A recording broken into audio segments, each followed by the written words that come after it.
మా రక్తం అడిగావు కదా, ఇక బాల్కొండ నియోజకవర్గ రైతన్నలు ఇవాళ తమ రక్తాన్ని తీసి ఎస్ఆర్ఎస్పి ప్రాజెక్ట్ ఎస్సీ గారితో మీకు పంపిస్తూ ఉంటాం. ఇప్పటికైనా దయచేసి మా రక్తం తీసుకొనైనా దయచేసి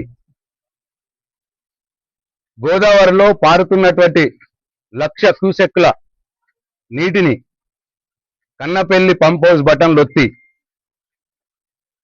రైతులకు కాళేశ్వరం నీళ్ళు ఇవ్వండి, రైతుల పంటలు కాపాడండి. మీరు కన్నపల్లి పంప్ హౌస్ బటన్ ఒత్తి కాళేశ్వరం నీళ్ళని వరద కాలువలో పోస్తే కేసీఆర్ కట్టినటువంటి కాళేశ్వరం ఎస్ఆర్ఎస్పి